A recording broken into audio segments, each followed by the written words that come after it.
ค่ะมาวันนี้หน้าที่ฝ่ายค้านเข้มแข็งมากในการตรวจสอบรัฐบาล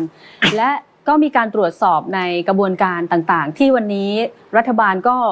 ต้องบอกว่าตุ้มๆต่อมๆเหมือนกันเพราะว่า40 สวเองก็ยื่นศาลรัฐธรรมนูญให้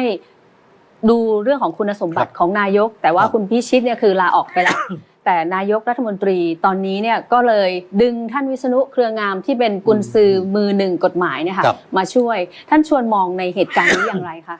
ต้องเรียนว่าถ้าเทียบบทบาทฝ่ายค้านตอนท่านพลเอกประยุทธ์เป็นนายกกับตอนท่านเศรษฐาเป็นนายกต้องถือบทบาทฝ่ายค้านชุดก่อนนั้นแข็งกว่ามากกับเครียวกราดรุนแรงนะผมเป็นประธานนั่งอยู่ให้ถอนอยู่หลายครั้งนะครับคำพูดหรือบางคำพูดไม่ให้ถอนแต่ให้บันทึกไว้ว่าไม่เหมาะสมเพราะว่าเป็นคำพูดที่แต่ว่าพูดกันไกลรุนแรงโดยเฉพาะวุฒิเนี่ยโดนหนักมาจากลากตั้งมั่งอะไรมั่งเนี่ยก็โดนหนักพอวุฒิตอบฝ่ายนี้ก็ไม่พอใจตอบโต้กันไปมาฟ้องประธานทำไมปล่อยให้วุฒิก็ว่าอย่างนี้ผมบอกไอ้ตอนเราว่าเขามันแรงกว่านั้นเขาก็มีสิทธิ์ที่จะตอบแต่ว่าโดยที่เห็นมาประมาณเกือบ1 ปีนั้นผมคิดว่าฝ่ายค้านได้ทำหน้าที่ไม่ได้เข้มแข็งเหมือนอย่างชุดที่แล้วเวลามีการเจรจาต่อรองบทงานในสภาว่ากี่วันเท่าไหร่ใช้เวลาไม่แข็งเหมือนที่แล้วนี่ฝ่ายค้านก็แข็งรัฐบาลต้องยอมทุกเรื่องเดี๋ยวนี้กลายเป็นฝ่ายค้านต้องยอมรัฐบาลเกือบทุกเรื่องเวลาเขาต่อรองเรื่องวันเวลาที่ประชุมนะครับแล้วในการพิปรายแต่ว่ามันยังไม่ถึง1 ปีนะครับเรายังไปวัดอะไรไม่ได้แต่ว่าเราพิสูจน์จากการอภิปรายมาตรา152นะผมอภิปรายด้วยนะวันนั้นนะและผมก็เห็นได้ชัดทั้งฝ่ายค้านและรัฐบาลว่า1ฝ่ายค้านเองหัวหน้าฝ่ายค้านเองก็ไม่ได้แตะเรื่องของรัฐบาลมากนักอภิปรายรวมๆทั่วไปเท่านั้นเองแต่ว่ารัฐบาลก็เห็นได้ชัดว่าบางเรื่องที่ตอบไม่ได้ก็นอกจากไม่กล้าตอบแล้วก็ยังหาเรื่องอื่นมาต่อว่าฝ่ายค้านเองก็มีปัญหาบ้างฝ่ายรัฐบาลเองก็ไม่ค่อยเป็นผู้ใหญ่อันนี้คือสิ่งที่เห็นแต่อย่างไรก็ตามผมคิดว่าเรามาประชาธิปัตย์มีแค่25 เสียงดังนั้นการที่ไปเสนออะไรก็ทำได้จำกัดต้องไปร่วมมือฝ่ายค้านพรรคฝ่ายค้านทุกพรรคแหละครับร่วมมือก็ต้องให้กำลังใจทุกคนที่ทำงานเรื่องบทบาทที่ถามกรณีวุฒิ40 ท่านนะขออนุญาตก่อนเลยนะครับขอชื่นชมวุฒิทั้ง40 คนเมื่อวานนี้ผมบรรยายที่สถาบันมหิดลทิเบศนะผมว่าพูดถึง40 สวผมขอชื่นชมด้วยความจริงใจนะเพราะเป็นควรจะเป็นหน้าที่ฝ่ายค้านอย่างที่สื่อก็วิจารณ์นั่นแหละแต่เมื่อฝ่ายค้านไม่ทำประชาธิปัตย์ก็ทำไม่ได้หรอกครับมี25 เสียงฝ่ายค้านไม่ทำแล้ววุฒิ40 คนนี่เขากล้าทำเพราะการทำนั้นคือการทำตามกฎหมายเพราะเหตุการณ์ที่มันเกิดขึ้นมันมีเหตุผลที่จะทำการตั้งบุคคลที่มีปัญหาทุกคนก็รู้ผมเชื่อนายกก็รู้นายกไม่โง่ถึงขนาดไม่รู้ถ้าไม่รู้ก็คือเรื่องแต่งตั้งตำรวจที่ไปแถลงเรื่องสสขอตำรวจมาแล้วท่านก็ไปแถลงว่าทำไม่ได้บางจังหวัดทำไม่ได้อันนั้นเนี่ยผมคิดว่าไม่รู้ว่ามันผิดไม่รู้ว่าผิดแต่เรื่องนี้เพราะไม่เคยเป็นผู้แทนราษฎรแต่เรื่องนี้นายกแต่เรื่องนี้หนูไม่รู้เลยว่าท่านพิชิตมีปัญหาอะไรทำไมถึงแต่ว่าทำไมถึงยังตั้งผมว่าถึงรู้ท่านเองคงไม่อยากตั้งแต่ว่าเมื่อเขาขอมาเพื่อตอบแทนบุญคุณท่านพิชิตเพราะท่านพิชิตต้องติดคุก6 เดือนเพราะเอาเงิน2 ล้านบาท2 ล้านบาทหนูทำงานกี่ปีกว่าจะได้2 ล้านนี่2 ล้านบาทเป็นขนมไม่ใช่หน้าที่มันเหมือนจะให้สินบนเนี่ยชัดเจนเลยว่ามันเป็นอย่างนี้เพราะการที่วุฒิสมาชิกนำเรื่องนี้เสนอขึ้นมานายกแต่งตั้งนายกก็ต้องรับผิดชอบแต่ว่าถ้าลึกๆเนี่ยผมคิดว่านายกคงเกรงใจเราวิจารณ์กันก่อนมีเรื่องนี้ว่าการตั้งคุณพิชิตจะมีผลอย่างไรก็เชื่อว่าน่าจะตั้งไว้สัก3 เดือนหรือ6 เดือนแล้วก็จะเปลี่ยนเพราะอะไรเพราะในอดีตยุคที่คุณทักษิณเป็นนายกก็จะใช้วิธีนี้ลักษณะเดียวกันคนนี้เคยอยู่ประชาธิปัตย์ย้ายไปอยู่พรรคของท่านก็ให้รางวัลเป็นรัฐมนตรี3 เดือนปลดออกคนนี้เป็นนายตำรวจใหญ่เคยช่วยงานก็ให้อยู่4 เดือน5 เดือนออกก็เปลี่ยนไปอย่างนี้ตลอดไม่ครบปีด้วยก็เป็นก็เปลี่ยนอยู่ตลอดเวลาเพื่อเป็นการตอบแทนบุญคุณว่าไม่ทิ้งนะคนนี้เคยช่วยเรื่องนี้ได้ไปแล้วนะคนนี้เคยช่วยเรื่องลูกให้ตำแหน่งนี้ไปเขาทำอย่างนี้เราก็คิดว่าท่านพิชิตนี่น่าจะอยู่สัก3 เดือนหรือไม่ก็สัก4-5 เดือนน่าจะมีการปรับครม.เพื่อเอาออกเพราะเท่ากับว่าได้ตอบแทนบุญคุณแล้วนะที่คุณต้องติดคุก6 เดือนอันเนื่องมาจากเอาเงิน2 ล้านบาทไปที่ศาลนะฮะ อันนี้ก็คือที่มาเพราะฉะนั้นถ้าพูดไปแล้วในผมว่าการที่วุฒิกลุ่มนี้เขา อืม ทำหน้าที่เนี่ยเขาต้องชื่นชมเขา ค่ะ เพราะว่าเขาไม่ได้ไปทำเรื่องอื่นก็ทำเรื่องเรียกร้องความชอบธรรมถูกต้อง ซึ่งในระบอบประชาธิปไตยควรทำผมก็ย้ำว่าสำหรับรัฐบาลชุดปัจจุบันนี้ที่คุณเศรษฐาเป็นนายกนั้นเรื่องของหลักนิติธรรมนั้น รัฐบาลเลือกระหว่างยึดกฎหมายกับยึดพวก อ่า โดยเอาพวกมากกว่ายึดหลักกฎหมาย ค่ะ กรณีของคุณทักษิณกับชั้น อ่า 14 เป็นเรื่องชัดเจนว่ามันมีการเลือกปฏิบัติเหลื่อมล้ำแต่ว่าผมก็หวังดีว่าไม่อยากให้หมอติดคุกเตือนแพทยสภาไป เขียนจดหมายไปเลย โรงพยาบาล นะ ตำรวจ ครับ ค่ะ ขอแพทยสภาช่วยเตือนแพทย์ อย่าไปรับรองอะไรที่ไม่ถูกต้อง ค่ะ อย่าไปรับรองสิ่งที่ไม่จริง อืม วันหนึ่งมันจะต้องปรากฏ แล้ววันนั้นเนี่ยมันนอนไม่หลับหรอกผมว่าตลอดชีวิตจะนอนไม่หลับว่าเมื่อไหร่ติดคุก ค่ะ เหมือนหลายคนที่ทำสิ่งเหล่านี้เพราะฉะนั้นข้อโดยสรุปที่ทำหมวยถามหลายเรื่องว่าหนึ่งก็คืออคนรุ่นใหม่นะผมคิดว่าขอให้ยึดหลักในระบอบประชาธิปไตยในระบบสภาอันมีกษัตริย์ทรงเป็นประมุข ค่ะ ที่มั่นคง อืม และยึดมั่นหลักนิติธรรม ทุกอย่างขอให้เป็นไปตามกฎหมายกฎหมายไม่ดีแก้ ค่ะ แต่เมื่อกฎหมายมีแล้วต้องแบบให้เป็นไปตามกฎหมายนั้น อืม แล้วก็ถ้าเรายึดหลักนี้ประชาธิปไตยไปรอด ท่านชวน ครั คะ บอืม วันนี้คุณทักษิณกลับมา และค่อนข้างที่จะมีบทบาทกับรัฐบาลมาก ทั้งมีการหลุดปากพูดออกมา หรือจะตั้งใจก็ตามว่า แนะนำให้คุณเศรษฐาประชุมครม.เศรษฐกิจหรืออะไรก็ตามที่เป็นเหมือนการชี้ทิศชี้ทางให้กับรัฐบาลคุณเศรษฐา ครับผม ท่านชวนมองว่ารัฐบาลจะมีความเป็นอิสระหรือดูแล้วสถานการณ์ต่างๆ มันเหมือนจะกลายเป็นระเบิดเวลาไหมคะ มันอยู่ที่มานะครับ เมื่อท่านนายกมาจากเลือกตั้งแบบพวกเราเนี่ยมันก็อีกอย่างหนึ่งท่านเศรษฐาท่านมาอีกแบบหนึ่ง ค่ะ ไม่ได้เป็นผู้แทนราษฎร อืม มาจากระบบพรรค แคนดิเดต เจ้าของพรรคเขาก็มีสิทธิ์ที่จะสั่งอะไร แล้วก็เมื่อไม่เป็นดวงเองก็ต้องปฏิบัติตามเขา ค่ะ อันนี้ก็ส่วนหนึ่ง แต่เหนือสิ่งอื่นใดนะผมเรียนว่ารัฐบาลเสียงก็มากนี่ยังมั่นคงอยู่ อืม เว้นแต่ไปทำอะไรที่ผิดพลาด แต่เสียงโดยส่วนรวมเนี่ยยังมั่นคงอยู่ ค่ะ เพราะพรรคร่วมเนี่ย ผมไม่เห็นวี่แววพรรคไหนจะออกนะเพราะฉะนั้นยังไงเสียงในรัฐบาลนี่ก็ยังอยู่ได้ ค่ะท่านชวนคะขอสุดท้ายสุดตอนนี้ คุณทักษิณถูกอัยการฟ้องนะคะ สั่ง ครับ ฟ้องเรื่องของมาตรา1นึ อืม จนทำให้กรรมาธิการเองก็มีเหมือนความลังเลหลาย ๆ อย่าง อืม ว่า ตอนแรกไม่รวมคดีมาตรา1นึเข้าไปในนิรโทษกรรม แต่ตอนนี้เริ่มมีการแบะท่าหรือเสียงอ่อยลง อืม ว่า ถ้ารวมคุณทักษิณก็ต้องรวมทั้งหมด300 กว่าคดี อืม ตรงนี้ในฐานะฝ่ายค้านประชาธิปัตย์มีจุดยืนยังไงคะ จริงๆยังไม่ปรากฏออกมาชัดเจน อื นะ มถ้าเกิดเป็นอย่างนั้น ว่าตัวร่างที่แท้จริงเนี่ยเป็นอย่างไรนะประการหนึ่งแต่ขอพูดเรื่องนี้ว่าเรื่องของการฟ้องเนี่ย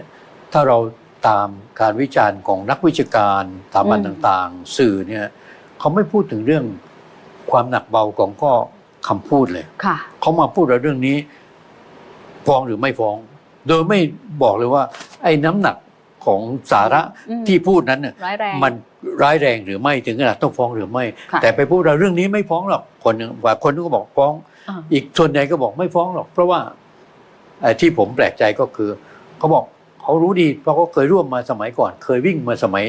พูดง่ายๆนักวิชาบางคนเนี่ยสามารถบอกได้ว่าเขาเคยร่วมมือ